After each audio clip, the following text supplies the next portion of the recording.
টপিকই ছিল একটা যে আমি প্রান্ত দাদারে ছিনাই নিছি, প্রান্ত দাদার প্লেয়ার সবার কাছে বিচার দিয়ে গেল যে প্রান্ত কি আমার প্লেয়ার না, রাত নাকি বলতে প্রান্ত আমার প্লেয়ার, আমি প্রান্তরে বলছি প্রান্ত আমার প্লেয়ার, তুমি এরকম ভাবে একটা ভিডিও বানাই দিল, সবার মধ্যে ছড়াই দিল যে প্রান্তরে এত কিছু কিনে দিচ্ছে, প্রান্ত রাদের কাছে চলে গেছে, প্রান্ত লোভী আর রাত হচ্ছে বেইমান, প্রান্তরে ভুলভাল বুঝাই নিয়ে আসছে, আর এইভাবে ভয় দেখাইছি নাকি প্রান্তরে যে তুমি যদি ওর সাথে চলে যাও তোমার সাথে সব সম্পর্ক ক্লোজ, এগুলা ভয় নাকি আমি দেখাইছি। কিন্তু আস্তে আস্তে সব প্রমাণ হইলো যে হচ্ছে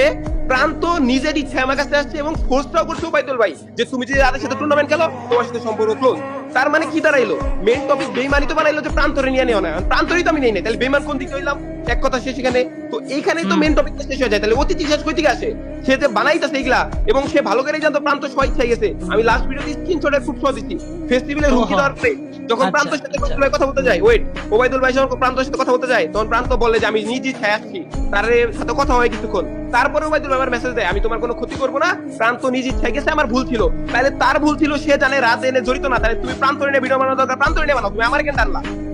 প্রান্ত নিয়ে বানাইতেছে, প্রান্ত তোমার সাথে মানে করতে কি করে না, আমাকে বলার সুযোগ দেওয়ালে আমি বলবো। এক মিনিট, এখন আমি বলি এখন না না আমাকে বলার সুযোগ দিলে আমি বলবো। আচ্ছা বলো ভাই, সমস্যা নাই। আমিও বললাম, এখন আপনি বলেন। আচ্ছা রাত শেষ করো। ওই যে বেইমানির ফার্স্ট বেইমানির টপিক কইতে আসছে প্রান্তরে টান দেন, প্রান্তরে আমি টান দেই নাই, প্রান্ত কে আমিও কখনো এরকম অপশন দেই নাই যে তুমি যদি আমার সাথে না থাকো তোমার সাথে সম্পর্ক ক্লোজ, তুমি এই সেই, এই অপশনটা ওবাইদুল ভাই বরঞ্চ তাকে দিছে, ঠিক আছে। প্লাস ওই যে বেইমানির যে কাহিনীটা তুললো সরাসরি তো ভিডিওতে বললো যে আমি সিনাই নিছি, সিনাইও আমি নেই নাই, প্রান্ত স্বীকারও করতে, সব দিক দিয়ে প্রমাণও আছে যে দিক দিয়ে তারা আমি সিনাই নেই নাই, ওবাইদুল ভাইও ভালো করে জানে, কিন্তু সে মানতে রাজি না যে প্রান্ত এতদিন যাবত আমার কথায় উঠে বসে প্রান্ত কেন রাধে রয়ে গেল, এটাই হচ্ছে তার মেন, যে আমি মানতেই রাজি না। আমি আজকে আমার একটা ভয়েস পাইছি, সে মানতেই রাজি না যে রাধের কাছে প্রান্ত কেন চলে গেল, কিন্তু রাধের কাছে কেন আসছে, সে দুই জায়গায় থাকতে চাইছে, কারোর সাথে সম্পর্ক নষ্ট করতে চায় নাই, টুর্নামেন্ট এত জীবন যাবত খেলে আসতেছে, সে খেলতে চাইছে আমাদের সাথে, যে টুর্নামেন্ট আমি তোমাদের সাথেই খেলবো, কিন্তু র্যাঙ্ক বাই তোমার আইডিতে খেলে আসি, আমি সারা জীবন তোমার আইডি খেলবো, এনে বেইমানির কোনো অপশনই নাই। কিন্তু সে চায় এখানে কিন্তু আমি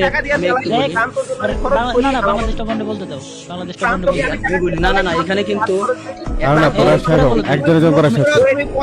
সবগুলো বলো,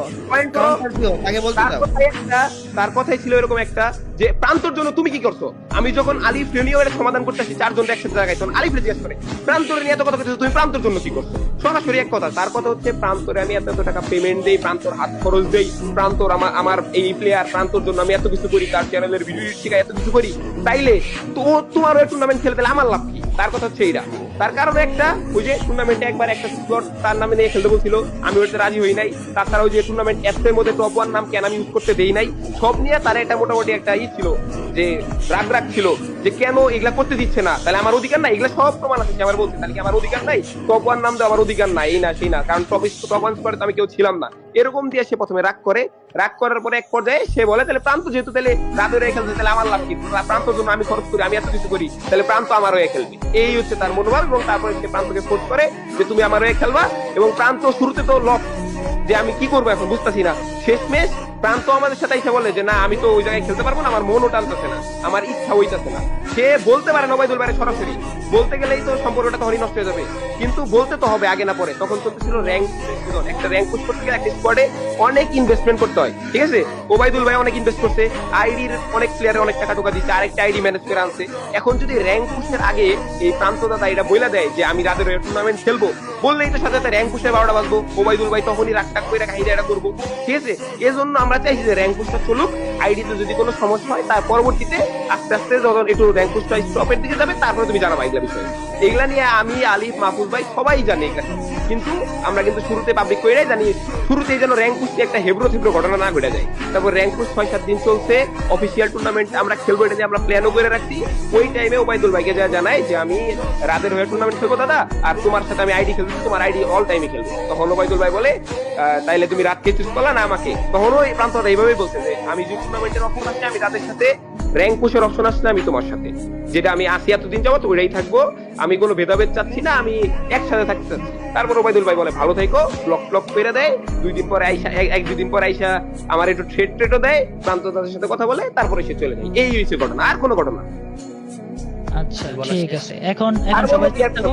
কিন্তু যায়নি, সারমর্ম ক্লিয়ার করো। ঠিক আছে, এখন অবায়দুল ভাই আমার বলার অনুমতি দেওয়া হবে নাকি? তাহলে আমি হ্যাঁ। এখন তোমাকে আমি, আচ্ছা সাকিব ইয়ে করো, আমি বলি এখন ঠিক তোমার